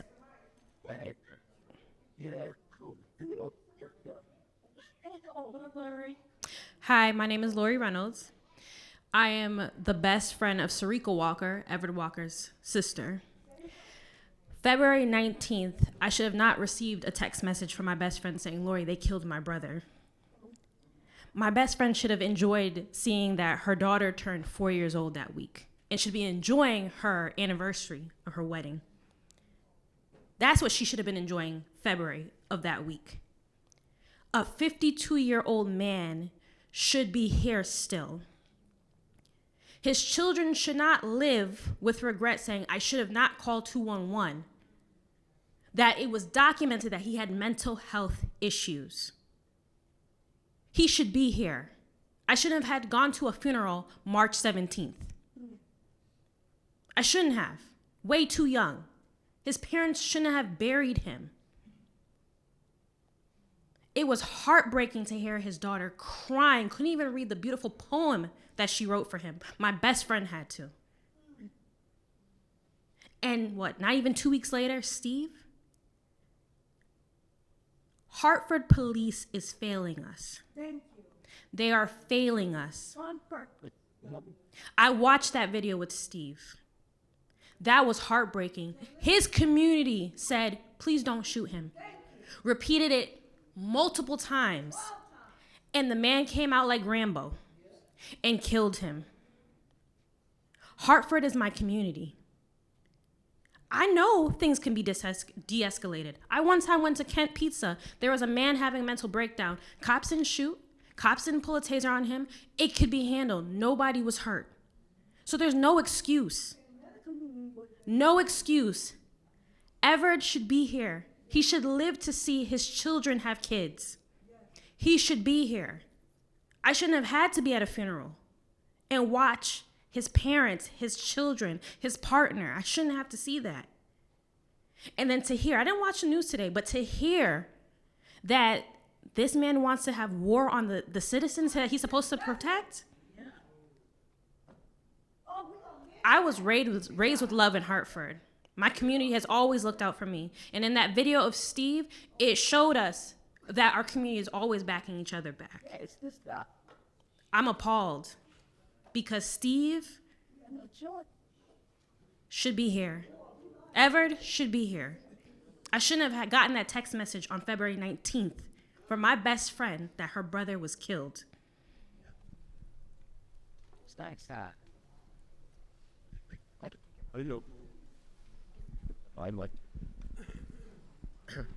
Thank you so much for sharing. I want to really appreciate that. Hi, I'm Julia. I've lived in and around Hartford my whole life. I want to keep this really, really pointed, and I want to talk directly to you, Mr. Mayor. Do you believe that Everett Walker was murdered by Officer Clifford? I just want a yes or a no.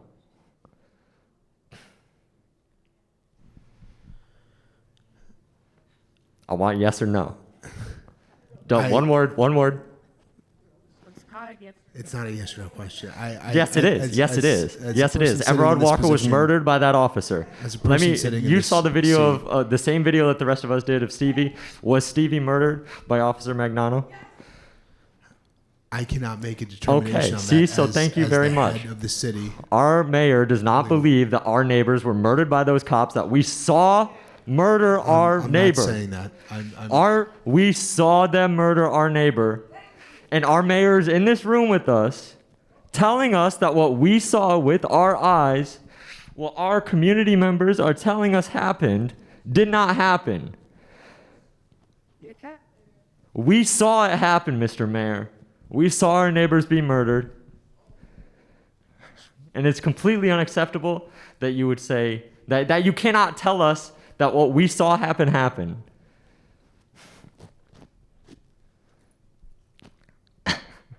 So why are we here appealing to you when you cannot even admit the reality of the situation before us? You cannot admit that 2 of the members of our community were murdered by police on our force. You cannot admit that. Why are we here talking to you? It took you a month to fire one of these people. They should both be behind bars. Shot someone like that, they'd be behind. Exactly. If anybody else was on camera, shot somebody broad daylight in the street, in video, they'd be behind bars right now. They'd be in jail. They'd be awaiting trial. Uh-huh. No, don't shush her. She's right. Mm-hmm. So why are we here appealing to you? And so now I'm done talking to you, Mr. Mayor. I want to talk to the community in this room with us today. We do not need, Mr. Mayor, we do not need city council. We do not need these institutions of power, these racist institutions of power that empower these police officers to murder our community. We do not need them. We need each other. All we need is each other. What do you suggest? What do I suggest? Would you like to say something, Jester? Mayor, when it comes to that, I would project spending that budget, exorbitant budget of Hartford Police on actual mental health services. They are underpaid. They don't want to educate more people to de-escalate these situations. They want to pay for a firing range. They want to give people raises when they've declared war on the citizens of Hartford. I know that there are mental health professionals in the room with us. Are they getting paid for any of the labor that they're going to be doing after this inevitably? Because they know people in the room that are going to be processing this. Are they getting paid? Are they getting anything for doing the work that your city cannot? That's my suggestion. Do you have a suggestion of what can be done for the people that are mourning, that are scared, and I remember she was I've forgotten the name because there's so many names today, but that for mental health crises, you get 10 to 11 cops in your house every single time that you call 211, 911 for mental health crises. It's all the time, everywhere. And if me, when I was 15, a little white girl, was scared of my family's safety for them calling the police on me for me wanting to kill myself, imagine anyone that is black or brown or more agitated than I was. I was just sad. Someone that is angry at the world and wants to die because of that, that's going to, when they're mad that their fellow citizens are getting shot and killed, yeah, calling the police and having the police there for a mental health crisis is going to escalate just by the presence. They don't have to do anything. Just being there, seeing police patrolling the city is escalating at all. Thank you guys for sharing that. I just want to say that the police murdered Menon Walker's father, and when she wanted to talk with you, you called the police on her. That is not, yeah, she was there. This community has been in so much pain for all these weeks, and you've been avoiding this. They needed you, and you did not stand up for them. And that's why I'm really disappointed in you. And justice for Everard Walker. That officer shot him in his own home, went into his home and shot him. There's no that's not justice. It's not acceptable. And your handling of this situation is not acceptable. Okay, thank you guys for your thoughts. I appreciate that. And I talked to you on Monday about the family waiting for you to talk to you, and you said, and you blatantly lied and said that you had made an arrangement to speak to them later, and you ran out the back door. Let me just You clarify a ran couple out of the things. back. I watched you I didn't take all run your out of the back security people and run out the back door. I did not run out of back door. Yes, you did. Okay. I was standing right there and I was watching you. We asked on Monday, just to clarify, we'd asked Kimora if Menon and her mom would like. You what? So you called the cops? I'd never called the cops on. Sorry, just a either of them. reminder of the ground rules that we're allowing each other to speak, okay? I'd never called the cops on Menon. That evening when a group showed up at City Hall, I was not at City Hall. I was at a community event. A number of staff at City Hall were concerned by the loud banging on doors, and there was a presence that police presence that came in response to that. I've never called the cops on Menon. The very next day, I spoke to Menon. I spoke to her mom. And then at the State of City address, we'd asked Kimora if Menon would like to speak to me. And perhaps I think we couldn't make a connection directly with Menon. And what Kimora had said was that she didn't want to speak to us that night, that she wanted to set up a meeting separately. And so we've been communicating to try to get that meeting set. If Menon, if you're listening and want to reach out to our office directly, we'd love to sit down. I personally would like to sit down with the family as soon as I can.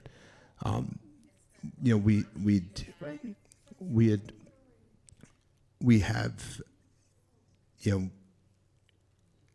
you've asked me what the mayor should be doing or what I should be doing about these two incidents.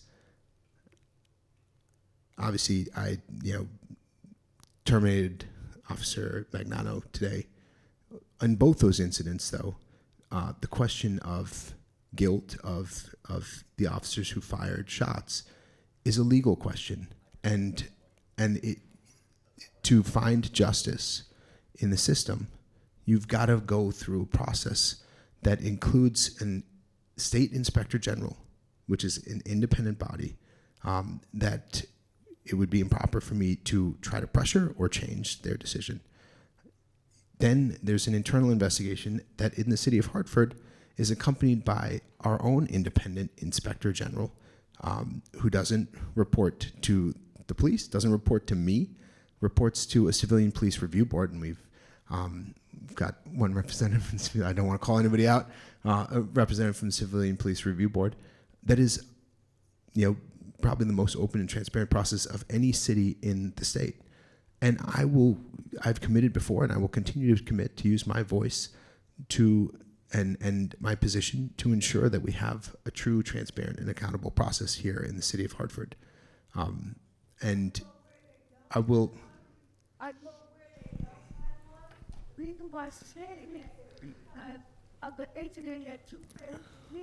And I will continue to speak to members of the Civilian Police Review Board to ensure that there is independence. I will continue to ensure that I use this position, this voice,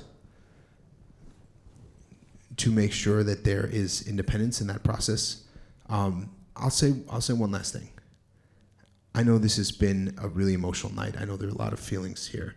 And a lot of folks have spoken far more eloquently than me about who we are as a community and the need for us to be able to come together, trust one another, to move forward together.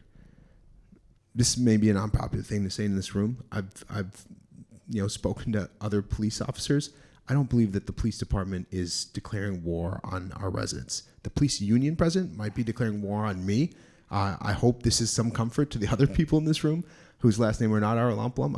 I don't think that police officers writ large are committed to war on our residents. I also, I've heard from police officers who agree with my decision today, who may not come out and say it publicly, but believe quietly that it was the right thing to do. And my hope is that we've set a standard for what policing should be in the city, and in the past, in officer-related use of force cases, frankly, I don't know of a case in which an officer has been terminated and not returned back to that city. I mean, in the Randy Cox case, which to me, again, as a bystander who had no legal authority in that case, seems so cut and dry. All 6 of those officers got their jobs back, were back on the force. And I understand the frustration with the deliberativeness and the time it took to get to this place. I believed from the moment I saw that video that was an officer who probably should not end up on the police force. I've got 5 black and brown kids growing up in this city for the next several years. Between our staff, we've got a number of kids who will grow up in the city for many years. And I believe that was an officer who shouldn't be on the force for the next 20, 30 years. And I appreciate the frustration that is out here. And many of the criticisms are fair and warranted. And I certainly did not do everything well or perfectly. And I also understand that when there is a time that elapses, you all don't see the things that happen inside City Hall. There has not been a single day that I haven't thought about this, that I haven't worked towards a solution that I thought was the best for the residents of this city. And it took 4 weeks in the case of Officer Magnano. And we got to a place where I hope we are better and stronger for the next 30 years as a city because of it.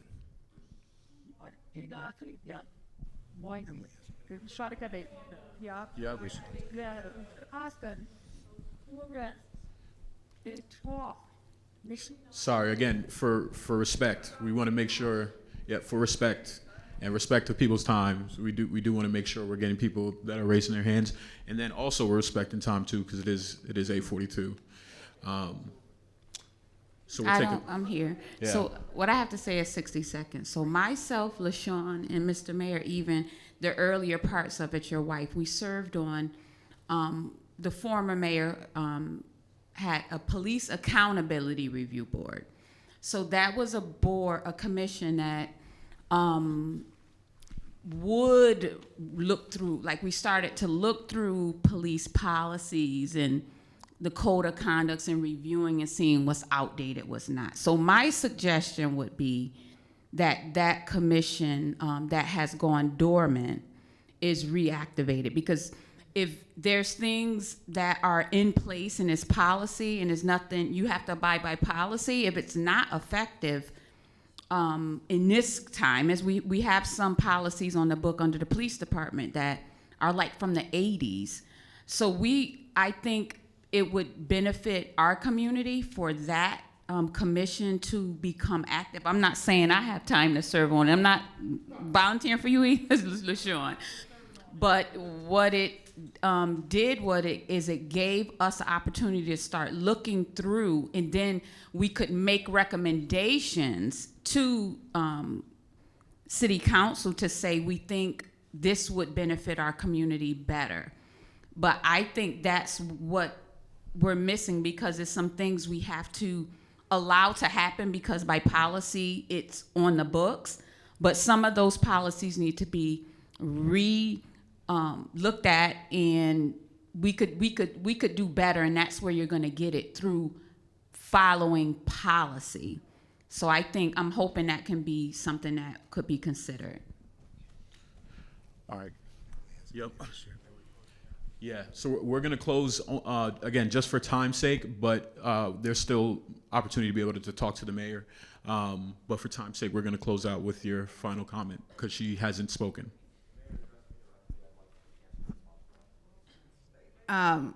Thanks, everyone, for staying here tonight. My name is Emily Jean Quinto. I've lived in the city for about 20 years. I'm a lawyer.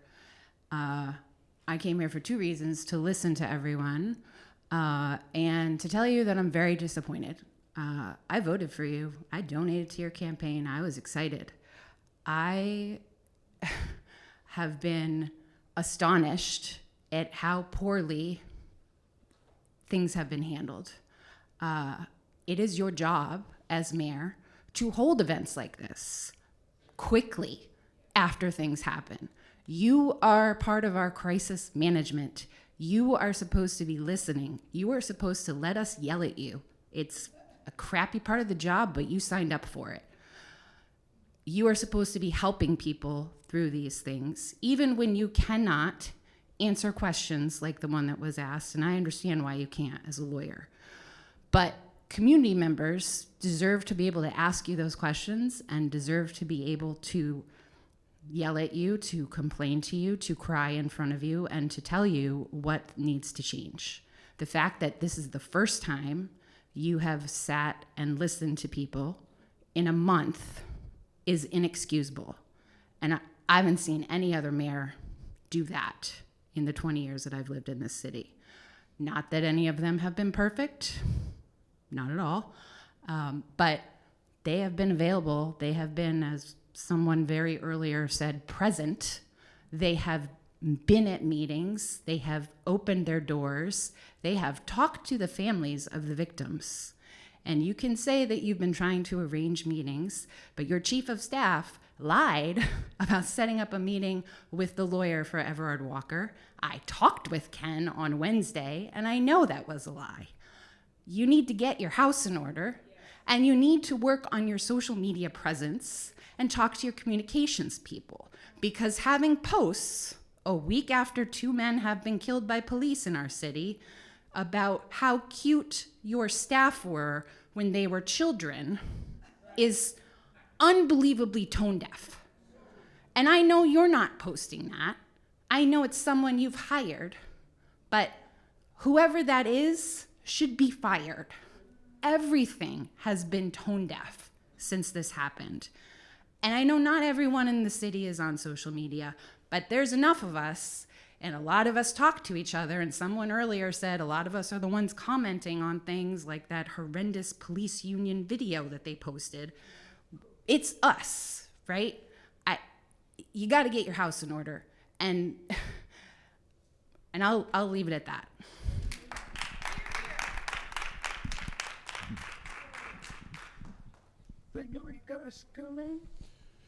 Yeah, with that, unfortunately, we have to end, again, to respect everyone's time. I do want to thank all of you for coming out. We know this has been, again, incredibly traumatic. A lot of the things that you've shared has been extremely personal. I do want to make sure you're taking care of yourself as you're leaving this space as well. So my name is Siobhan Campbell, again, Office of Violence Prevention. If there's anything specifically you want to know about violence prevention, please reach out to me. You can reach out to OVP at Hartford. Do you have a card? I do, or actually a virtual card, so I can give that to you. But again, thank you for coming out to this space. Thank you, Mayor, for providing this space and an opportunity for community members to come in and speak to you directly. Again, for anyone that didn't have time to be able to ask the question, you can speak to the Mayor directly, okay? Please make sure to get pizza on your way out. And again, thank you for coming. I'd like to speak to the room.